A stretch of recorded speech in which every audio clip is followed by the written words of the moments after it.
राम राम किसान भाइयों। अब जुताई और बुआई का समय शुरू हो गया है। क्या आप जानते हैं कि जैसे ही हम दवाई बिना डॉक्टरी परीक्षण के लेते हैं तो हमारी हालात और बिगड़ते जाते हैं। ऐसे ही हमारी मिट्टी अगर बिना परीक्षण के जुताई और बुआई की जाएगी तो वह कम उपजाऊ होती चली जाएगी। इसलिए हमें अपनी मिट्टी का परीक्षण जरूर करवा लेना चाहिए फसल उगाने से पहले। आज की समय में सरकार हर किसी को सोइल हेल्थ कार्ड सरकार दे रही है, जिससे मिट्टी का परीक्षण किसान करवा सकें और अपनी फसल को उपजाऊ बना सकें। ये पूरी प्रक्रिया समझने के लिए वीडियो को अंत तक देखें, स्किप न करें। दोस्तों, आज हम जानते हैं कि हम अपनी खेत की मिट्टी का परीक्षण कैसे करवाएं।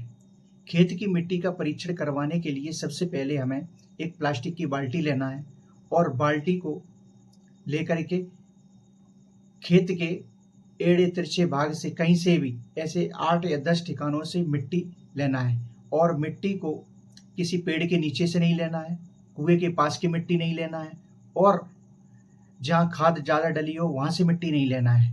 आपको मिट्टी ऐसी जगह से लेना है, बिल्कुल अलग तरीके से। और वो मिट्टी 8 से 10 इंच नीचे थोड़ा सा गड्ढा खोदें और वहाँ से परत निकालें।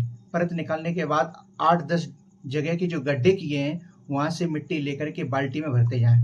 अब बाल्टी में जो मिट्टी है उसको अच्छी तरह से मिलाएं। मिलाने के बाद उसको छाँव में सुखाएं। धूप में नहीं सुखाना है, छाँव में सुखाएं। और छाँव में सुखाने के बाद हम इसके 4 भाग कर लें। मिट्टी का नीचे पसार लें और पसारने के बाद इस मिट्टी के 4 भाग करें। 4 भाग में से थोड़ा थोड़ा ले लें, फिर अगले 2 भाग हटा दें, फिर उसमें से 4 भाग करें। ऐसे करते करते हमारे पास कम से कम 500 ग्राम मिट्टी रह जाना चाहिए। 500 ग्राम मिट्टी ही हम एक पॉलीथिन में रखेंगे। उस पॉलीथिन के ऊपर अपने खेत का खसरा नंबर, अपना मोबाइल नंबर, नाम और आधार कार्ड नंबर लिखना है। और अपने नज़दीकी ही किसी मृदा परीक्षण केंद्र या सहकारी कृषि विभाग में जाकर के दे देना है। और वो कुछ समय में आपकी मिट्टी का परीक्षण करके रिपोर्ट आपको भेज देंगे। और फिर आप उसमें उनके अनुसार वो ये भी बताएंगे कि आपको कौन सी फसल उगानी चाहिए, कितनी खाद देनी चाहिए और कितनी खाद नहीं देना चाहिए, जिससे आपकी खाद की भी बचत होगी, आपके पैसे की भी बचत होगी और आपकी फसल भी बहुत अच्छी होगी। दोस्तों, ये वीडियो अच्छा लगा तो लाइक एंड सब्सक्राइब जरूर करें। धन्यवाद।